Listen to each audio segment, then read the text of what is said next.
Olá pessoal, eu sou o professor Carlos e nesta aula vamos estudar circuitos realimentados com amostragem por malha e comparação por nó. Começando aqui com o nosso diagrama em quadripolos, onde nós temos o elemento amplificador, o nosso circuito de realimentação conectado aqui em série com a malha de saída, e a malha de realimentação conectada em paralelo com o circuito de comparação. Então, a análise desse diagrama ela passa a ser agora feita através de um circuito real, onde nós temos aqui um circuito com dois estágios de amplificação e uma malha de realimentação ligada em série com a malha de saída e em paralelo com a malha de entrada, com o nó de entrada. O circuito é um amplificador não inversor, por ter um número par de estágios de amplificação, nesse caso conectado em cascata. A referência de onde nós extraímos esse estudo é o livro do Paul Edward Gray, Princípios de Eletrônica, volume 2 e 3, de 1976. Então, o circuito que nós estamos analisando aqui como exemplo, onde nós temos o circuito preparado aqui para análises diferenciais, já depois de ter sido feita aplicado o teorema da superposição, análise da banda de operação, e o circuito ainda com os seus devidos estágios de polarização é apresentado aqui neste circuito, onde nós temos a malha de entrada, já feito aqui o teorema de Thevenin com a malha de polarização, que nós vamos ver depois que é necessária. O acoplamento aqui está sendo mostrado um acoplamento direto. Isso é possível quando nós temos a polarização aqui dos níveis de tensão feitos de forma adequada, onde nós não precisamos utilizar capacitores de acoplamento. E a malha de entrada aqui feita por dois resistores que colocam o segundo estágio aqui também já em modo de realimentação, sendo que um deles só funciona para polarização, para níveis DC, que é esse resistor. Para níveis AC, para sinais AC, esse resistor ele deixa de ser utilizado, porque a corrente vai fluir através deste capacitor de acoplamento. Então, tendo esse circuito, o que acontece? Nós sempre aplicamos um sinal de tensão na entrada, só que aqui nós temos um circuito equivalente Norton, onde esse sinal de tensão já foi convertido em corrente. Então, teoricamente, depois que ele é convertido em corrente, ele pode ser aplicado em um nó, e essa corrente vai produzir um sinal de tensão, que é equivalente à tensão que seria aplicada direto por uma fonte de tensão. Então, aplicando um sinal positivo na entrada desse transistor, vai haver um aumento da corrente desse transistor. Esse aumento de corrente vai produzir uma redução da tensão do nó de saída desse circuito, do nó de coletor. Essa redução na tensão vai causar uma redução, nessa tensão vai causar uma redução na tensão VBE desse transistor, causando uma redução na corrente. Essa redução na corrente vai produzir uma redução aqui, primeiramente na saída, vai produzir um aumento na tensão de saída. Só que esse sinal de saída ele vai ser aplicado na carga. O que vai ser aplicado na malha de realimentação é justamente a variação da corrente aqui neste nó. Então, a corrente reduzindo aqui neste transistor vai fazer com que a corrente desse resistor também reduza, reduzindo dessa forma a tensão neste nó. Reduzindo a tensão nesse nó, o que vai acontecer?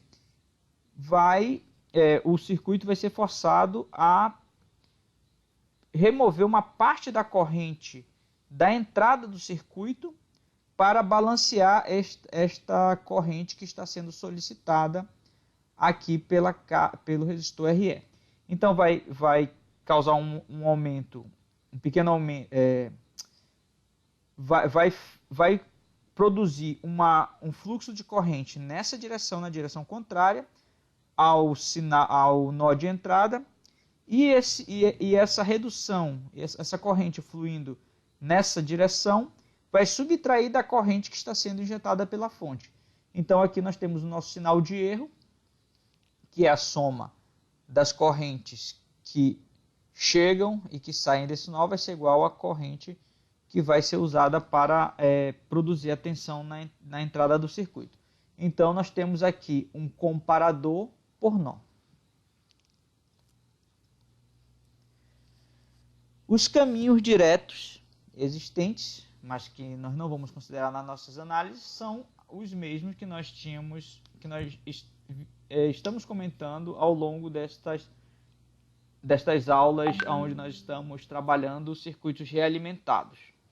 Então, os responsáveis por estes efeitos de caminho direto, aonde o sinal de entrada encontra um caminho direto até a saída sem passar pelos circuitos de amplificação, são as capacitâncias parasitas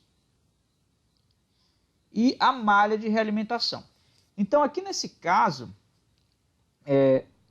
nós temos em altas frequências. Quando nós chegamos em altas frequências, nós temos a ação desse capacitor e nós vamos ter esse sinal da entrada passando direto aqui para este nó.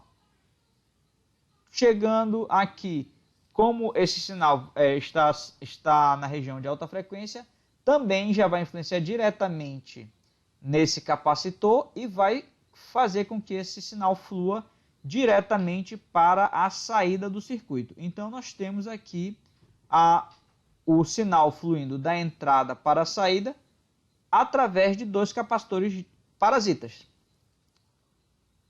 Então é capacitor parasita. Eu não lembro se eu falei de acoplamento, mas é parasita.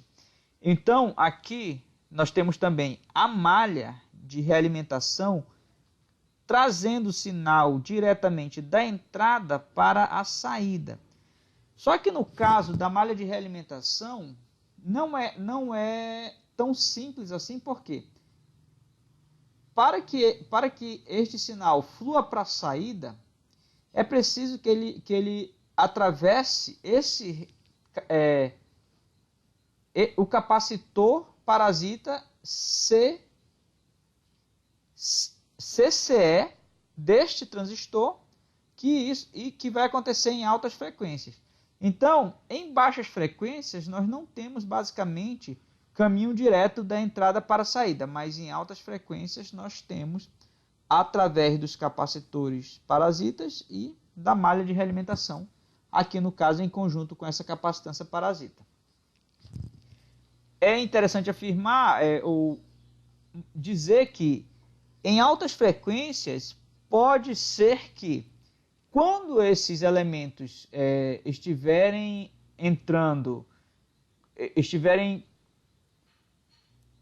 apresentando impedâncias baixas em condições de altas frequências, pode ser que isso aconteça em regiões onde o ganho do circuito já tenha caído abaixo do ganho unitário.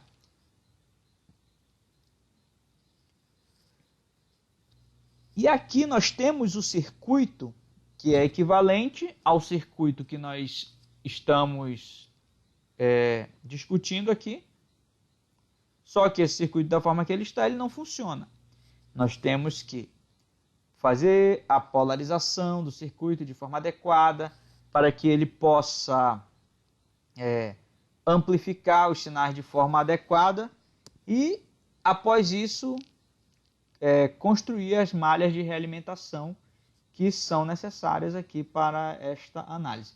Então, nós temos um circuito com dois estágios de amplificação. Então, nós temos esse primeiro estágio, o estágio totalmente polarizado, acoplado ao segundo estágio através deste capacitor de acoplamento, segundo estágio também polarizado e a saída do circuito.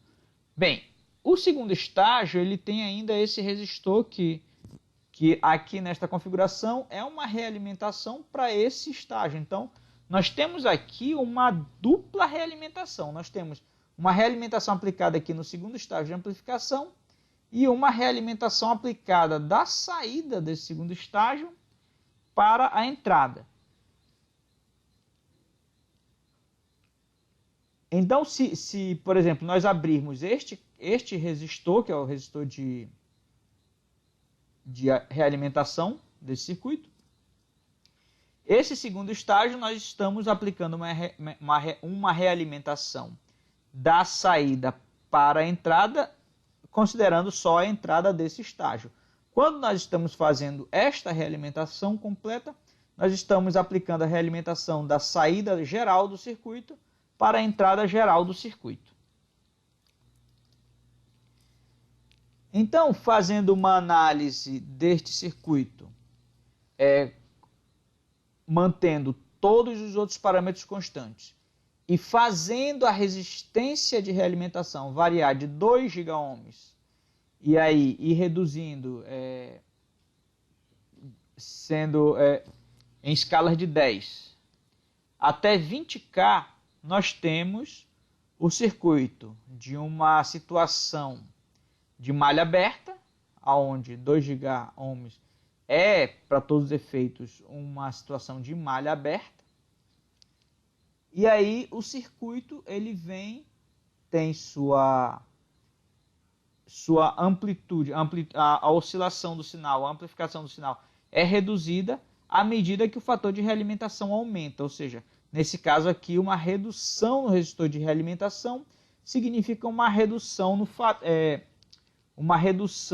um aumento do fator de realimentação e, consequentemente, uma redução no ganho do circuito.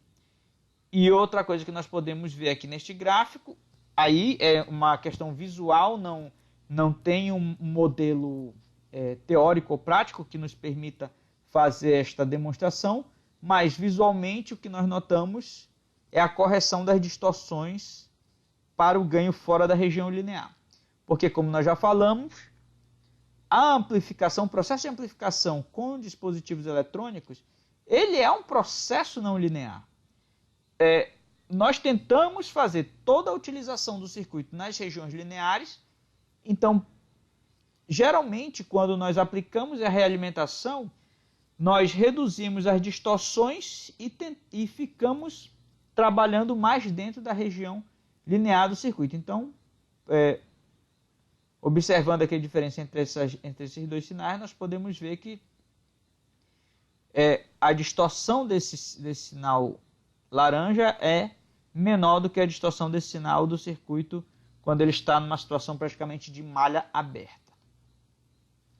E à medida que nós aumentamos ainda mais o fator de realimentação, o ganho do circuito reduz a valores bem baixos.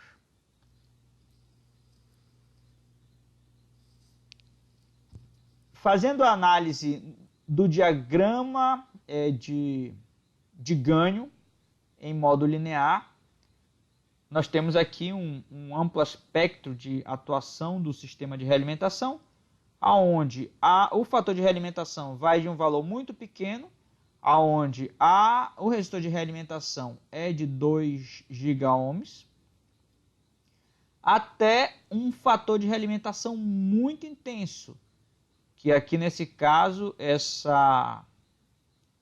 o ganho do circuito cai aqui para um valor bem baixo e que visualmente não dá para comparar o valor dele exato com os valores dos outros que apresentam ganhos maiores. Aqui, por exemplo, em 200 kΩ, nós temos aqui um ganho de aproximadamente quase 1K para 200 km.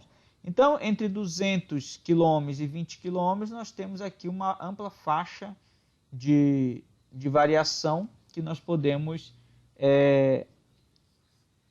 onde nós podemos utilizar este circuito com um ganho reduzido. Fazendo a análise do diagrama de Bolt, nós podemos ver aqui que este elemento que tem o menor ganho, a curva que apresenta o menor ganho, que é aquela para o fator de realimentação mais intenso de 20 kΩ, ele está aqui um pouquinho acima de 20 dB. 20 dB significa um ganho de 10 vezes.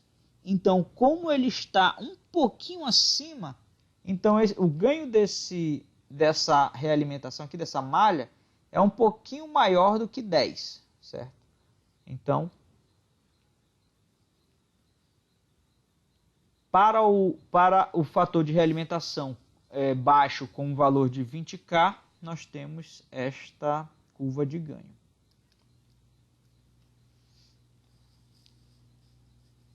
Mais uma vez, fazendo a avaliação dos caminhos diretos da entrada para a saída, nós temos aqui alguns efeitos que nós podemos considerar. Por exemplo, quando o fator de realimentação aumentou, nós tivemos uma redução do ganho, mas aparentemente não tivemos uma redução na banda. Já aqui na região de altas frequências, nós podemos ver que aqui esse ganho menor já apresenta maiores variações aqui na fase ou na amplitude do sinal na região de altas frequências. Mas essa variação já ocorre quando o ganho está praticamente abaixo do ganho unitário. Então, é uma distorção que nós podemos atribuir a esta malha, ao resistor de realimentação, e já a atuação aqui, que é em frequências altas, do capacitor de acoplamento CCE deste transistor. Uma coisa importante também que nós sempre frisamos aqui nessas últimas aulas é a determinação da frequência de ganho unitário para cada fator de realimentação. Então, para cada fator de realimentação, nós vamos ter um ganho unitário em baixas frequências e um ganho unitário em altas frequências. Então, aqui eu estou apresentando um range que engloba praticamente todas as frequências aonde cada uma das curvas relacionadas ao nosso resistor de realimentação cruza o ponto de ganho unitário, cruza o limite para ganho unitário, que é 0 dB, tanto em altas frequências quanto em baixas frequências.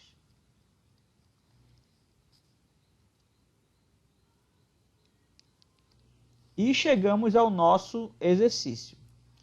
No circuito abaixo, considerando o esquema de quadripolos para realimentação com comparação por nó e amostragem, aqui é comparação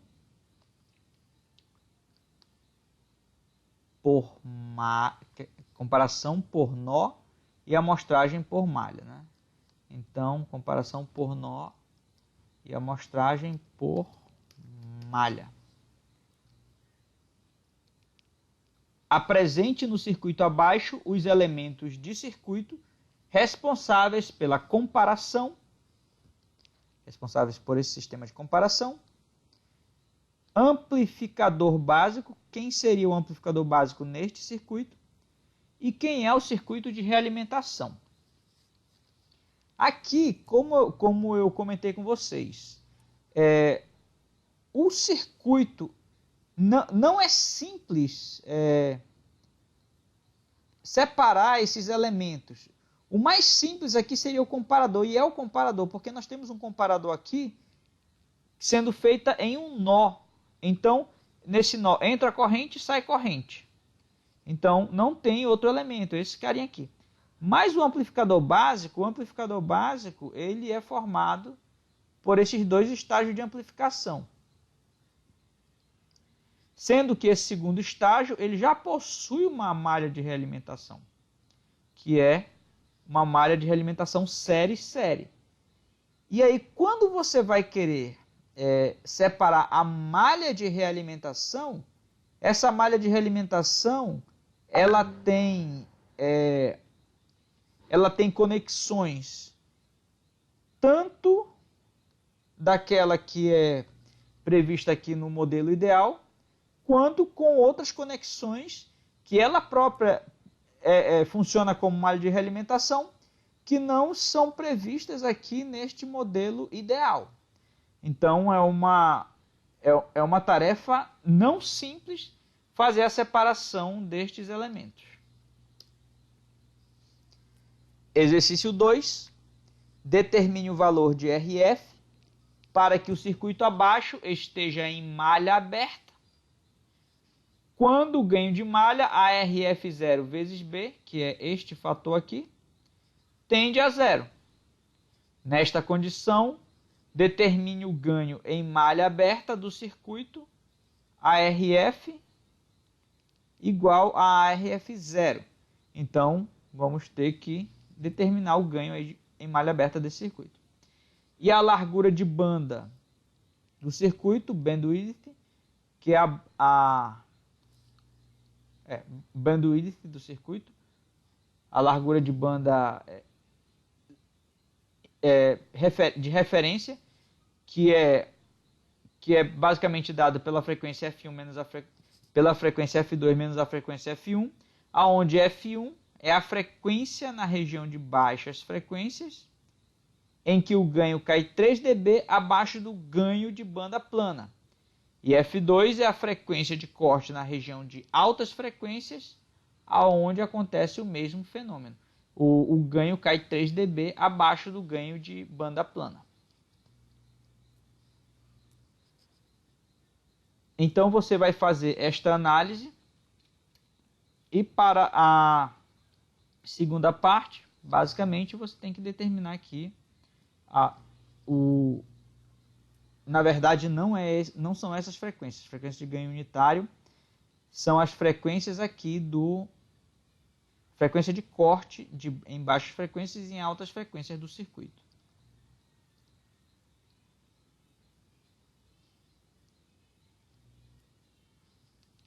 Esse diagrama aqui, essa função de transferência também, ela nasce do diagrama ideal. Então, não espere que ao construir uma função de transferência para esse circuito, ela vai ser igual a essa, porque esse modelo aqui ele nasce de um bloco ideal.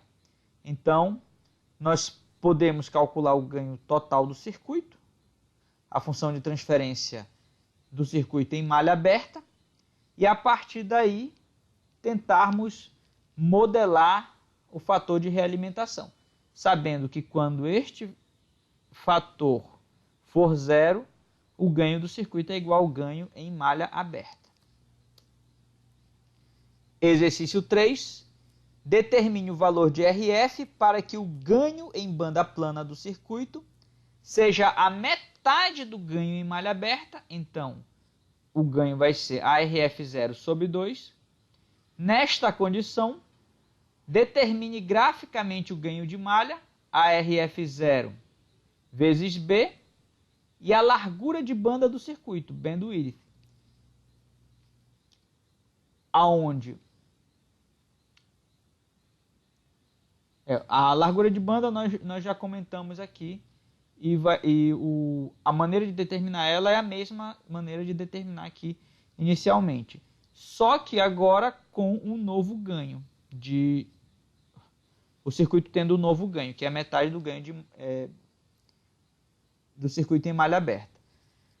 Determine também o produto ganho-banda do circuito. Aí o produto ganho-banda é a diferença entre a frequência de ganho unitário na região de altas menos a frequência de ganho unitário na região de baixas frequências. E esse produto ganho-banda pode também ser calculado através do ganho de banda plana do amplificador, aí realimentado ou não, vezes a largura de banda do circuito que você calculou. Então, para o circuito realimentado, você vai ter uma largura de banda X e um ganho Y. Quando o circuito estiver em malha aberta, então você vai ter uma largura de banda e um ganho de referência, que é uma função de transferência do circuito em circuito aberto. Teoricamente, esses três elementos deveriam ser iguais. E na prática é bastante... não é simples, não é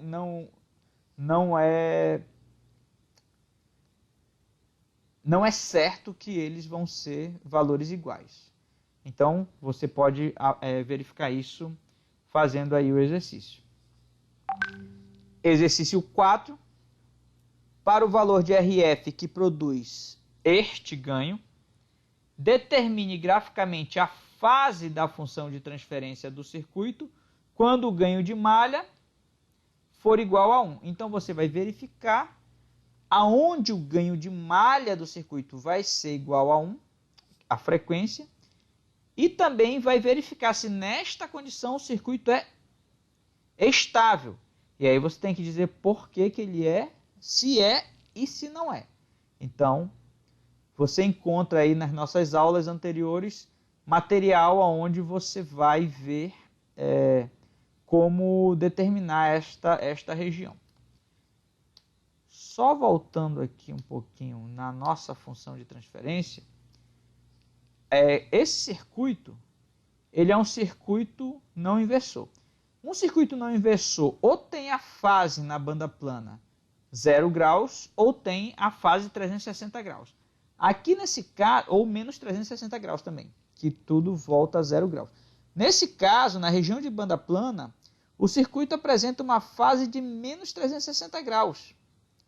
Isso quer dizer que ele não é um circuito inversor. Então, o sinal positivo na entrada vai gerar um sinal positivo na saída. Então, é assim que nós determinamos estas características do circuito.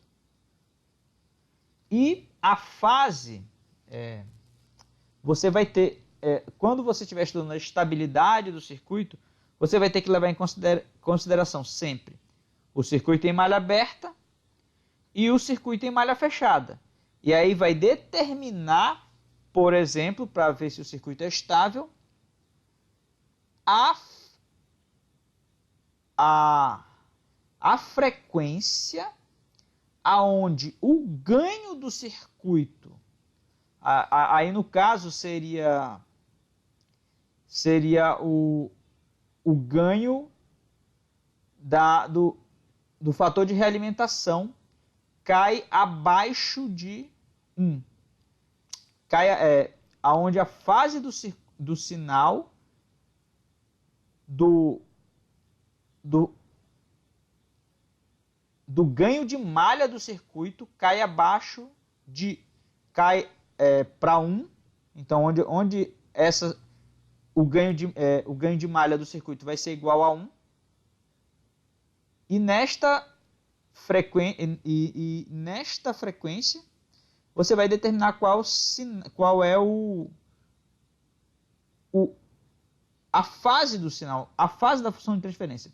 Se esta fase for maior do que 180 graus, você vai ter o circuito em situação de instabilidade. Então, fazendo aqui uma projeção, o ganho de malha do circuito seria algo em torno dessa região aqui, entre o ganho de malha aberta e o ganho com o fator de realimentação que está sendo aplicado. Lembrando que se o circuito estiver em instabilidade quando o ganho de malha unitário acontecer, então o circuito vai ser instável.